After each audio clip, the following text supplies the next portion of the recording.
ఏదైతే నిన్న ఓయూలో సీఎం రేవంత్ రెడ్డి గారు 20 సంవత్సరాల తర్వాత రావడం చాలా మంచి విషయం. ఎందుకంటే ఏ ముఖ్యమంత్రి సాహసం చేయలేదు గత 2 దశాబ్దాలలో.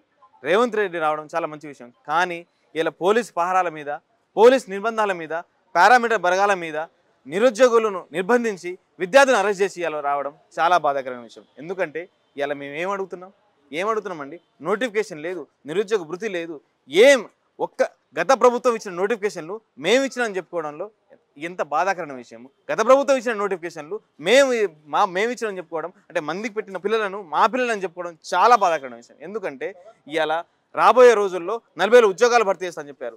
ఎవరికంటే ఏమడుగుతున్నాం వీళ్ళని? 40,000 ఉద్యోగాలు త్వరలో రేపు మాపని చెప్పే మీరు ఇలా 6 నెలలు దాటవేసే ప్రయత్నం చేస్తున్నారు. ఇలా ఉస్మానియా యూనివర్సిటీకి వచ్చారు, ఉస్మానియా యూనివర్సిటీ పిల్లల గురించి మాట్లాడు. ఇలా వచ్చిన ఉంటే ఇలా మీరు వచ్చిన తర్వాత మా హాస్టల్ చూస్తారనుకున్నాం మేము. ఏదైతే హాస్టల్ బి హాస్టల్లో కావేరీ హాస్టల్ చూస్తాను, కానీ మీరు రావడానికి గల ప్రధాన కారణం ఏంటంటే రాబోయే స్థానిక సంస్థలలో కొత్త ఓటర్లను ఆకర్షించే ప్రయత్నం చేశారు. ఎందుకంటే ఇలా మేము ఇంత అడుగుతున్నాం కదా, అశోక్ నగర్కి వచ్చిన తర్వాత మా గురించి మాట్లాడండి రమ్మని చెప్పి రోజు ఒక వీడియోలు పత్రాలు రాస్తుంటే కూడా మమ్మల్ని పట్టించుకుని పాపానబ్బలేదు. ఇవాళ మీరు ఉస్మానియా యూనివర్సిటీకి వెళ్ళడానికి ప్రధాన కారణం ఏంటంటే ఇవాళ కొత్త ఓటర్లు ఉన్నారు అక్కడ, స్థానిక సంస్థలలో వాళ్ళని ఎట్లా ఉపయోగించుకోవాలి, మమ్మల్ని ఉపయోగించుకున్న నిరుద్యోగులుగా ఇలా కొత్త ఓటర్ని ఎట్లా ఉపయోగించుకోవాలనే ఉద్దేశాలతోటి దురుద్దేశంతో అక్కడ రేవంత్ రెడ్డి గారు వెళ్ళడం జరిగింది. మేము గత ప్రభుత్వంలో ఇచ్చిన నోటిఫికేషన్లు అయితే 60,000 నోటిఫికేషన్లు మా నోటిఫికేషన్ తప్పు, ఇంటెలిజెన్స్ మీకు తప్పు ఇస్తుంది. మీరు ఇచ్చిన నోటిఫికేషన్లు ఓన్లీ 11,000 ఉద్యోగాలు ఇచ్చారు, అంతకంటే ఎక్కువ ఒక్క నోటిఫికేషన్ కూడా ఇవ్వలేదు. అంటే ఇంకా 40,000 ఉద్యోగాలు అంటే ఇంకెప్పుడు ఇస్తారు? అంటే రేపు స్థానిక సంస్థలు అయిపోగానే ఇస్తారా? అంటే ఇవన్నీ ఏంటంటే స్థానిక సంస్థలు ఉన్నాయనే ఒక కారణంతో ఇలా ఇవన్నీ మాట్లాడడం జరిగింది. మరి ఇంత ఇచ్చినా అయినా మీకు ఇంటెలిజెన్స్ లేదా?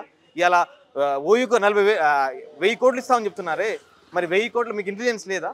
ఆ రోజు కుమార్ గారు, కాసిం సార్ గారు మీ దగ్గరకు వచ్చి అన్ని వివరించే ప్రయత్నం చేశారు.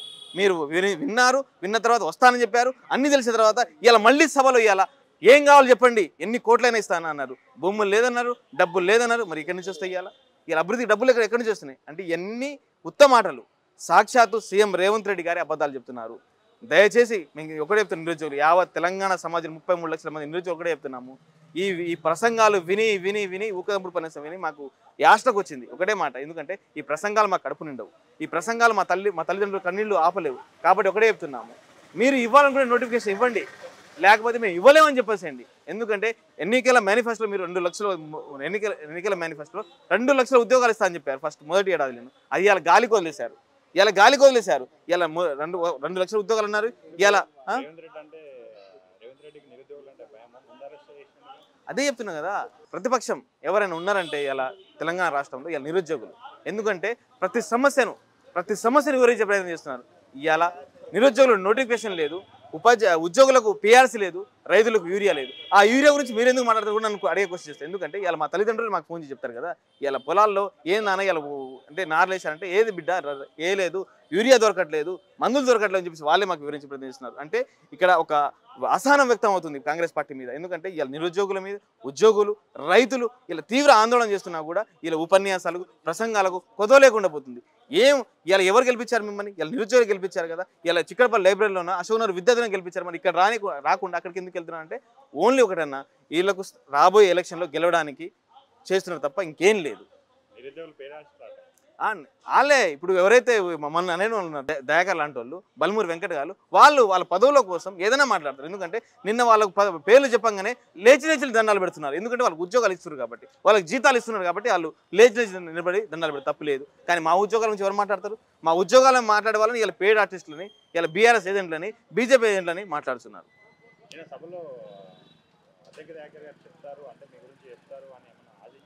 లేదన్నా, అజ్జంకి దయాకర్ అయినా, బల్మూరి వెంకట గారైనా, రియాజ్ గారు వాళ్ళ ఉద్యోగాలు కాపాడుకోవడానికి ఇవన్నీ పాటలు, వాళ్ళకి మంత్రి పదవులు రావడానికి ఇలా ప్రొఫెసర్ కోదండరామ్ ఉద్యోగం గురించి మాట్లాడారు. కానీ 15 రోజుల్లో మీకు ఉద్యోగాలు ఇస్తానని చెప్పిన ఆయన మా ఉద్యోగాల గురించి ఒక క్లారిటీ ఇస్తే బాగుండేది కదా.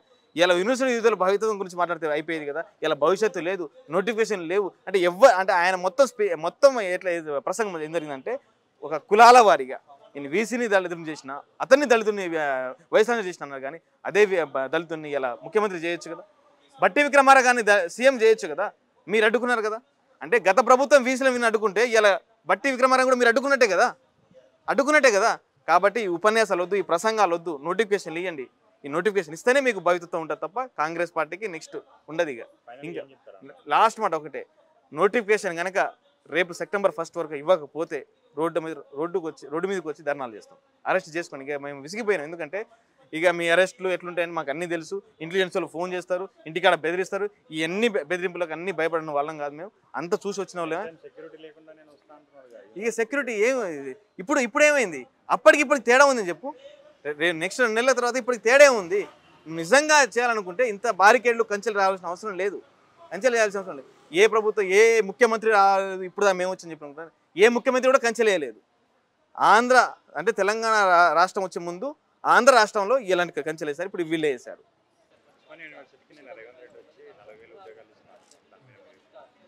అన్న ఉస్మాన్ యూనివర్సిటీకి ఇప్పుడు దాకా రేవంత్ రెడ్డి కేవలం 5,000 ఉద్యోగాలు కూడా ఎక్కడ ఇచ్చింది లేదు.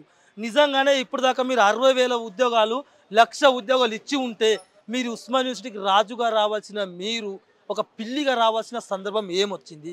15,000 మంది నుంచి 20,000 మంది పోలీసు బందోబస్తుగా కంచెలు నిర్వహించి ప్రభుత్వమైన ప్రజాపాలన 10 కోట్ల సొమ్ము మీరు ఎందుకు వృధా చేసి ఈ ఉస్మాన్ యూనివర్సిటీకి వచ్చిండు? మీరు రాజు కదా, ఈ రాష్ట్ర ముఖ్యమంత్రి ప్రజల సమస్యలు తీర్చుకొని ఏ సమస్యను అవలీలగా పరిష్కరించాల్సిన మీరు ఎందుకు ఇవాళ పిల్లిగా వచ్చి ఎవరు దాడులు చేస్తారో ఏం జరుగుతుందో మా పైన ఎవరు అటాక్ చేస్తారో ముందు 5,000 వెనక 5,000 అక్కడ 5,000 మొత్తం యూనివర్సిటీ మొత్తం తార్నాక నుంచి మొదలెడితే NCC గేట్ దాకా ఠాగూర్ ఆడిటోరియం దాకా ఉస్మాన్ యూనివర్సిటీ మొత్తం 15,000 మంది నుంచి 20,000 మంది పోలీసులు బందోబస్తుగా వచ్చిందని సీఎం రేవంత్ రెడ్డి గారే ఒప్పుకున్నాడు.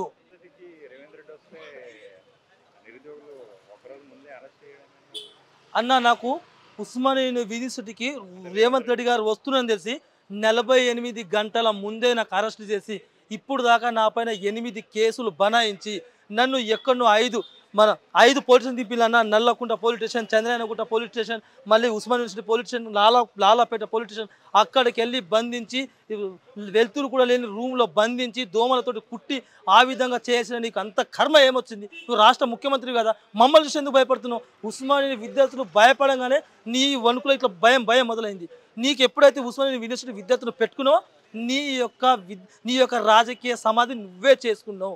నిన్ను ఖచ్చితంగా రాష్ట్ర ప్రభుత్వంలో ఉన్న ప్రతి ఒక్క నిరుద్యోగి ప్రజలు తరిమి కొట్టకపోతే ఎప్పుడైతే నువ్వు జై తెలంగాణ అనకుండా మా ఆత్మ గౌరవం పైన నువ్వు దాడి చేసి మా ఆత్మ గౌరవం దెబ్బతీసినావో అప్పుడు నిన్ను రాజకీయ సమాధి చేద్దామని మేము ఫిక్స్ అయిపోయాను. ఎప్పుడైతే 1,00,000 ఉద్యోగాలు కూడా ఇవ్వకుండా 6,000 ఉద్యోగాలు కూడా ఇవ్వకుండా నువ్వు ప్రచారం చేస్తున్నావు అప్పుడు నిన్ను తుంగలో తొక్కుదామని. బీహార్లో ఒకసారి 60,000 అని చెప్తాడు, ఢిల్లీలో 1,00,000 అని చెప్తాడు, తెలంగాణలో ఇప్పుడు దాకా మేము 1,00,000 ఉద్యోగాలు ఇచ్చినని చెప్తాడు. ఇది ప్రజాపాలన లేకపోతే దౌర్భాగ్యమైన పాలన, రాక్షస పాలన లేకపోతే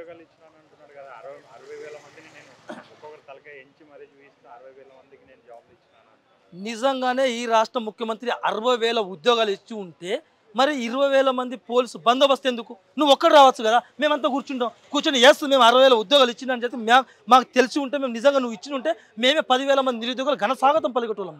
నేను రెత్తి మీద పెట్టుకొని తీసుకెళ్ళటం ఊరేగించడం అంతా రిబ్బన్ కట్టి కూడా మేము భుజాల పైన తీసుకెళ్ళి మేము కట్ చేయించడం. నువ్వు ఉద్యోగాలు ఇవ్వకుండా నిరుద్యోగులు అనేక రకాల కేసులు పెట్టి మా దాడులు చేపించి పోలీసు యంత్రాంగం మొత్తం మా పైన కక్ష కట్టే విధంగా చేసి దాడులు చేసి కాకుండానే మళ్ళీ మా పైననే అనేక రకాలుగా ఇబ్బంది పెట్టకుండా మా ఉస్మాన్ యూనివర్సిటీకి రావాల్సిన నీకు అర్హత ఎక్కడిది? మా యూనివర్సిటీకి నీకు ఏం అర్హత ఉంది? నువ్వు వచ్చేది ఉంటే కనీసం హామీ నిర్వహించాలా? అక్కడ 1000 ప్రొఫెసర్లు ఫిల్ చేయ పోస్టులు, అక్కడ నిధులు ప్రకటించు, నిధులను పెంచు. అక్కడ ఉన్న చాలా సమస్యలు ఉస్మాన్ యూనివర్సిటీలో ఏ ఒక్క హామీ కూడా నిర్వహించకుండా, ఏ ఒక్క హామీలు ఇవ్వకుండా, 5 కోట్లు కూడా నువ్వు ఇక్కడ ప్రకటించకుండా కేవలం సొంత రాజకీయం కోసం, నీ సొంతంగా ఎదగడం కోసం, దోచుకోవడం కోసం మన నిరుద్యోగులందరినీ ప్రతి ఒక్కరిని కేసులు పెట్టి ఇరికించే పరిస్థితి నీకు ఎందుకు వచ్చింది? అసలు ఎందుకు అట్లా ఆ విధంగా నువ్వు చేస్తా ఉన్నావు? మేము నీకు శత్రువా? ఒకప్పుడు మేమే గెలిపించినాం కదా. 100% నిరుద్యోగం అంటే రేవంత్ రెడ్డికి భయం. ఎందుకంటే ఎప్పుడైతే నిరుద్యోగులు ప్రశ్నించడం మొదలు పెట్టిండ్రో, ఎప్పుడైతే నిరుద్యోగులు ఉన్నట్టుగా మాట్లాడుతుండ్రో, ఎప్పుడైతే నువ్వు ఇచ్చిన హామీల గురించి మేము అడగడం ఇచ్చేసినో అప్పుడే మా పైన కక్షపూరితంగా నువ్వు మా పైన మేము చలాయిస్తున్నాం. ఇది తెలంగాణ రాష్ట్రం పోరాటాల గడ్డ రాష్ట్రం. ఎవరు అబ్బ జాగిరి కాదు, ఎవరు అయ్యే జాగిరి కాదు. ఈ రాష్ట్రం నిజంగానే ఇది మా మా మా కష్ట ఫలితం కాబట్టి మేము సాధించాం కాబట్టి ఆంధ్రను తరిమి కొట్టినాం కాబట్టి మేము హక్కు ఉంటుంది. నువ్వు కూడా చేయకపోతే నేను ఆంధ్రను తరుముతాం. ఒక్కసారి సీఎం అని నువ్వు ఈ రాష్ట్ర మంత్రి ముఖ్యమంత్రివా లేకపోతే ఈ రాష్ట్రం చంద్రబాబు నాయుడు తొత్తువా? నువ్వు ఏంది అసలు తెలంగాణ రాష్ట్రం యొక్క ముఖ్యమంత్రిగా నువ్వు హోదా ఉన్న నువ్వు మంచి నీ ఆలోచన విధి విధానాలు ఇచ్చే విధంగానే ఉండాలి కానీ దోచుకునే విధంగా ఏ విధంగా ఉంటుంది? అందుకోసం రేవంత్ రెడ్డి గారు ఇప్పటికైనా మించిపోయలేదు. ఒకసారి మీరు ఆత్మ పరిశీలన చేసుకోండి. ఏం జరుగుతుందో మీరు ఇంటెలిజెన్స్ ఉంది, పోలీస్ వ్యవస్థ ఉంది, మీ దగ్గర ఒక మొత్తం వ్యవస్థ మొత్తం ఉంది. ఒకసారి కూర్చొని నిరుద్యోగుల తరపు నుంచి మీడియా అందరూ యూట్యూబ్ ఛానల్ మీడియాలు అందరూ పిలిపించి ఎక్కడ అన్నటువంటి వైఫల్యం జరుగుతుంది చర్చించండి. చర్చిన తర్వాత వాళ్ళు సలహాలు ఇస్తారు, మీడియా మిత్రులు సలహాలు ఇస్తారు, విద్యార్థులు ఇస్తారు, చాలా మేధావులు ఇస్తారు. వాళ్ళ సలహాలు అంతా మీరు పాటించండి మేము చెప్తా ఉన్నాం అన్న.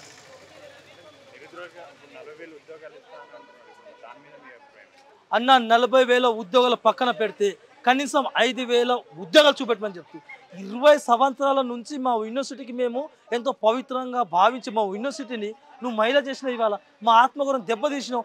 అక్కడ 200 మందికి నువ్వు ఎప్పుడైతే అక్రమంగా కేసులు పెట్టి మా పైన బదులై రాక్షస ఆనందం పొందినో అప్పుడే నువ్వు మీ ప్రభుత్వానికి సర్వనాశనం చేయడానికి కాంగ్రెస్ ప్రభుత్వానికి సర్వనాశనం చేయడానికి నువ్వే కంకణం కట్టుకున్నావు, మేం కాదు అన్న. అశోక్ నగర్లో మాట్లాడటం ఎవరు పేరు ఆర్టిస్ట్ కాదు. అదే ఇంద్రా నాయకుడు, అదే జనార్దన్ ఉన్నాడు, అదే ఆత్మ ఉన్నాడు. గత 2 సంవత్సరం నుంచి 3 సంవత్సరం నుంచి నిరుద్యోగ తరపు నుంచి సమస్యల తరపు నుంచి వీళ్ళు కొట్లాడుతున్నారు. మరి పేరు ఆర్టిస్ట్ నిరూపించుకోవాలి కదా. మరి వీళ్ళు ఫలానా దగ్గర నుంచి డబ్బులు తీసుకొచ్చి నిరూపించుకో, నీకు ఆ ఇంటెలిజెన్స్ ఉంది కదా. నిరూపించుకోకుండా ఎందుకు మాట్లాడుతున్నావు? ఒక ప్రశ్నించే గొంతు పైన ఎందుకు అక్రమంగా కేసులు పెడుతున్నావు?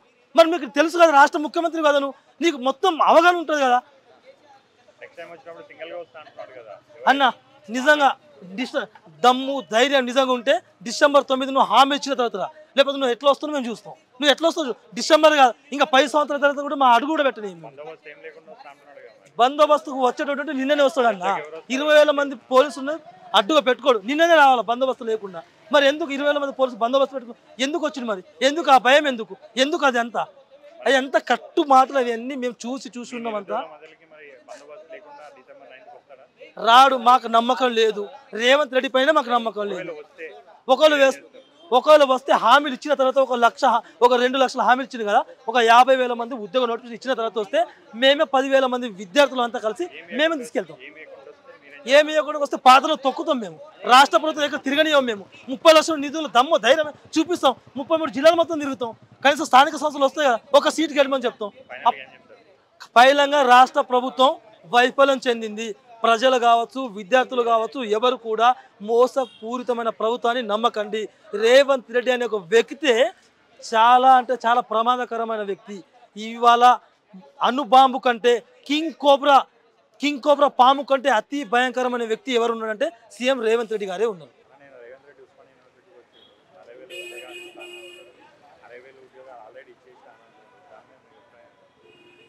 రేవంత్ రెడ్డి గారు 60,000 ఉద్యోగాలు ఇచ్చినటువంటిది తప్పు. వారి రాకను ఆహ్వానిస్తూ వారు నిరుద్యోగులకు చేసినటువంటి మోసాన్ని, నిరుద్యోగులను ఎన్నికల వేళలో ఏ విధంగా మోసం చేసిండో ఇప్పుడు ఏ విధంగా మోసం చేస్తున్నాడో, భవిష్యత్తులో మా భవిష్యత్ ఏంది అనేటటువంటిది ఇక్కడ మేము చర్చించుకోవాల్సినటువంటి అంశం ఏంటంటే, రేవంత్ రెడ్డి గారు 60,000 ఉద్యోగాలు గత ప్రభుత్వం ఇచ్చినాయి, వాళ్ళ ఖాతాలు వేసుకుని, సరే ఆ ఖాతాలు వేసుకొని ఇంకా దుర్మార్గం ఏంటంటే 6 నెలల్లో 40,000 ఉద్యోగాలు నింపుతాం. 40,000 అంటే 1 లక్ష ఉద్యోగాలు అయితే అని చెప్పారు. కానీ వాళ్ళు 1 సంవత్సరంలో 2 లక్షల ఉద్యోగాలు అని చెప్పి సంవత్సరంన్నరలో 1 లక్ష ఉద్యోగాలు నింపుతున్నామని చెప్పడం అనేటటువంటిది నిరుద్యోగుల్ని మోసం చేయడమే, 100% మోసమే. మళ్ళీ ఉద్యోగాలు అనేటటువంటి నోటిఫికేషన్స్ అనేటటువంటివి ఇప్పట్లో రావు, మార్చి వరకు రావు. మరి 40,000 ఉద్యోగాలు అన్నారు కానీ అనొచ్చు. కానీ 40,000 ఉద్యోగాలు ఏంటి? ఆర్టీసీలో ఉన్నాయి, అంగన్వాడీలో ఉన్నాయి, ఇప్పుడున్న జీపీఓలు ఇవే కలుపుతారు. గ్రూప్ 2, గ్రూప్ 3, గ్రూప్ 1 కూడా ఇందులోనే కలుపుతారు. కాబట్టి ఇవన్నీ కలిస్తే 40,000 ఉద్యోగాలు. ఈ ఉద్యోగాలు మరి నీకెట్టో తెలుసు అంటే వీళ్ళే లీకులు ఇస్తున్నారు. వీటికి పెద్దగా ఇబ్బంది కూడా అవసరం లేదు. అది ఆర్టీసీ అనేది ఒక కార్పొరేషను, అది గవర్నమెంట్ నుంచి కాదు. ఇప్పుడు వాళ్ళకు వర్క్ లోడ్ ఉన్నది, ఫ్రీ బస్ వల్ల ఖచ్చితంగా చేయాల్సిందే. అంగన్వాడికి కూడా ఐసిడిఎస్, అది కూడా మనకు వరల్డ్ బ్యాంక్ నుంచి వచ్చేటటువంటి నిధులు, ఈ నిధులతోటి నడిచేటటువంటి దానికి సెంట్రల్ గవర్నమెంట్ కూడా చాలా నిధులు ఇస్తాయి. వీటన్నిటి వల్ల ఆర్థిక భారం తప్పుద్ది. చిన్నపిల్లలు కాబట్టి అది ఖచ్చితంగా ఇవ్వాలి. కాబట్టి ఇక్కడ ఆర్థిక భారం తక్కువ ఉన్నది కాబట్టి అవి నింపడానికి అవకాశం ఉంది, అయ్యే నింపుతారు. మిగతా ఎట్టి పరిస్థితులలో నింపరు దీనివల్ల మనకు ఇబ్బంది, నోటిఫికేషన్స్ రావు అని అది వారు భ్రమలో ఉన్నారు. ప్రభుత్వం కానీ ప్రభుత్వంలో ఉన్నటువంటి పోలీసులు కానీ ఒక భ్రమలో ఉన్నారు. నిరుద్యోగులుగా ఆ నిరుద్యోగాలకు ఉద్యోగాలు రావాలని అశోక్ నగర్ వేదికగా ఏదైతే మేము కొంతమందిని కొట్లాడుతున్నామో, ఫస్ట్ నుంచి గ్రూప్ 1 గురించి వీటన్నిటి గురించి కొట్లాడుతున్నటువంటి వాళ్ళం ఉన్నామో, మెజారిటీగా ఉన్నటువంటి ఈ నిరుద్యోగుల తరపున కొట్లాడేటటువంటి వాళ్ళము ఎవరి కూడా ఈ ప్రకటన చేయలేదు రేవంత్ రెడ్డి గారిని అడ్డుకుంటామని. ఎందుకంటే వాళ్ళు రావాలి, మా సమస్యలు వినాలి కదా. వారు అసలు నిరుద్యోగుల ప్రభుత్వం అని నిరుద్యోగులతో అసలు కలవలేదు. కనీసం ఉస్మాన్ యూనివర్సిటీలో ఉన్న వారు కలుస్తారేమో అనుకున్నాం. ఆడ అద్దంకి దయాకర్ గారు ఉన్నారు, వారు కల్పిస్తారేమో అనుకున్నాం. లేస్తే మాతోటి డిబేట్లకు వచ్చేటప్పుడు చనగాన్ దయాకర్ ఉన్నారు, వారు కల్పిస్తారేమో అనుకున్నాం. కల్పించలేదు. ముఖ్యమంత్రి మా దగ్గరికి రావాలి అనుకున్నాం, పోతే ఇక్కడ దిగి మమ్మల్ని కలుస్తాడు అనుకున్నాం, కలవలేదు. మేము కోరుకున్నది అదే, ఆయనను అడ్డుకుంటామని కాదు, ఆయనను అడ్డుకొని మేము ఏదో సాధిస్తామని కాదు. ఆయనే కదా ఇవ్వాల్సింది. ఆయనను అడ్డుకొని ఏం చేస్తాం? ఆయనకు సమస్యను చెప్పాలి, సమస్య మీద ఆయన స్పందించే విధానాన్ని మళ్ళీ మేము అక్కడనే ఖండిస్తాం. ఆయన మేము ఖండించిన దానికి సమాధానం చెప్పాలి. ఈ విధంగా జరిగినప్పుడు ఒక సొల్యూషన్ వస్తుంది. సొల్యూషన్ రాకుండా మేము ఉంటే ఎట్టా? చెరువు మీద వెళితే కొంగకు నష్టమా, చెరువుకు నష్టమా? మేము ఇవాళ మేము కొంగ లాంటి వాళ్ళం, మీరు చెరువు లాంటి వాళ్ళు. మీ కాడ నిధులు ఉన్నాయి, చెరువులో చేపలు ఉంటాయి, ఆడికి కొంగ పోతుంది. మీ కాడ నిధులు ఉన్నాయి, చేయాల్సినటువంటి వాళ్ళు మీరు. మిమ్మల్ని మేమెందుకు కలుగుతాం? కానీ మా సమస్యలు మీరు వినట్లేరు. మీ దగ్గరకు వస్తామంటే కంచెల మధ్యలో మీరు వచ్చి కంచెలు వేసుకొని ఈరోజు మళ్ళీ కాంగ్రెస్ కంచెలు లేని ప్రభుత్వం, కంచెలు తీసేసినాం, ప్రజాపాలన, నిరుద్యోగుల ప్రభుత్వం అని చెప్పడం అనేటువంటిది ఒక దుర్మార్గము. వచ్చినప్పుడు ఆహ్వానిస్తామన్నా, ఎప్పుడైనా ఆహ్వానించడానికి ఏం లేదు. కానీ వచ్చినాక మాకేం ఒరుగుతుంది అనేటటువంటిది ఇది మీకు ఒక రాజకీయ ప్రచారానికే ఉపయోగపడుతుంది తప్పితే ఒక 20 ఏళ్లలో రానటువంటి ముఖ్యమంత్రి ఈరోజు రేవంత్ రెడ్డి వచ్చారని మీరు ఒక రాజకీయ లాభానికి మీకు ఉపయోగపడుతుంది తప్పితే నిరుద్యోగులకు ఏం ఒరుగుద్ది చెప్పండి? మీరు నిధులు ఇస్తున్నారు, మీరు వచ్చినా రాకుండా ఖచ్చితంగా ఇవ్వాల్సిందే. అంతకన్నా ఎక్కువగా మెరుగ్గా మీరు ఏం చేస్తారు? ఆ రోజు కూడా కేంబ్రిడ్జ్ అన్నారు, స్టాన్ఫోర్డ్ అన్నారు, ఇది డల్లాస్, హైదరాబాద్ డల్లాస్, కరీంనగర్. ఈ గత ముఖ్యమంత్రి గారు కూడా చెప్పారు, అట్లనే మీరు కూడా చెప్పారు. ఏమున్నాయి అటువైపుగా మీరు 20 నెలల్లో మీరు తీసుకున్నటువంటి నిర్ణయాలు ఏంది, మీరు తీసుకున్నటువంటి రిపోర్ట్స్ ఏంది, దీని వైపుగా మీరు చేసినటువంటి ప్రణాళిక రచనలు ఏంటి అనేది కూడా ఏం లేదు కదా. కాబట్టి ఇదంతా ఒక డొల్లతనమే కనిపిస్తుంది. రాకను వ్యతిరేకించట్లేము, అవి వచ్చిందని చెప్పేసి జబ్బాలు తరుచుకుంటే మా జబ్బాల కిందికి జారుతాయని మేము భావిస్తున్నాం. పెయిడ్ ఆర్టిస్టులు అంటే పెయిడ్ ఆర్టిస్టులలో ఫస్ట్ వాళ్ళు అనుడు కాదు, మీ కాడ ఇంటెలిజెన్స్ రిపోర్ట్స్ అన్నీ ఉంటాయి. పెయిడ్ ఆర్టిస్టులను మరి పక్కకే ఏరేసాల్సినంత బాధ్యత మీకు లేదా? మీకు బాధ్యత లేదా? మీ దగ్గర ఇంటెలిజెన్స్ రిపోర్ట్ ఉంది కదా, ఏ అకౌంట్కి ఎంత అవుతుందో మీకు తెలియదా? ఊరికే ఆడలేక మధ్యలో బాగాలేదన్నట్టు ఎందుకు దరిద్రపు మాటలు మాట్లాడేది? ఇప్పుడు నన్ను ఒకవేళ పెయిడ్ ఆర్టిస్ట్ అన్నాం అనుకో, చెప్పు తెగుద్దని చెప్తా. ఎందుకు చెప్పు తెగుద్దని చెప్తా అంటే వీళ్ళు అసలు కాంగ్రెస్ వస్తుందో రాదో అనుకొని వీళ్ళందరూ కూడా చల్లగా ఉన్నప్పుడు నేను సొంతంగా ఇక్కడ ఒక్కనిగా అందరిని ఏకం చేసుకొని నేను టార్గెట్ అయి కొట్లాడినా. ఇక్కడ కార్పొరేటర్గా ఉన్నటువంటి వ్యక్తితోటి కూడా నేను కొట్లాడినా.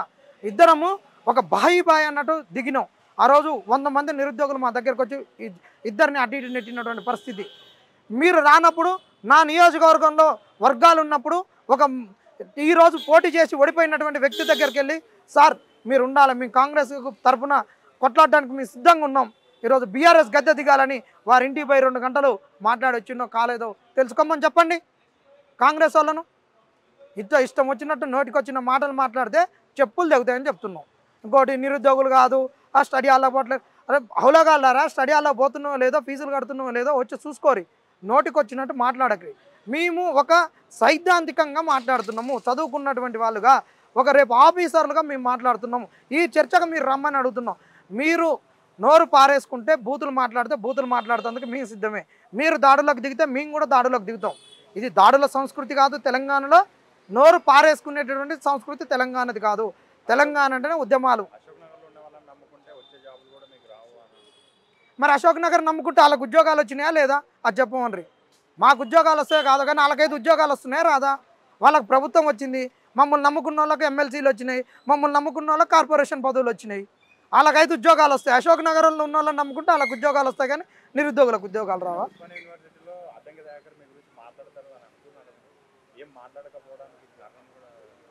అన్న వాళ్ళు అక్కడ వేదికల కాడికి వచ్చి నిలబడేటటువంటి వాళ్ళు, వాళ్ళకు ఉద్యోగం వచ్చింది కాబట్టి ఆ వేదికగా ఉస్మానియా యూనివర్సిటీలో మాకు ఉద్యోగాలు వచ్చినాయి, మీరు కూడా ఇట్లా కృతజ్ఞతతోటి రేవంత్ రెడ్డి భజన చేయండి అని చెప్తందుకు అక్కడ ఉద్యోగాలు వచ్చినటువంటి వాళ్ళందరూ వచ్చారు అంతే.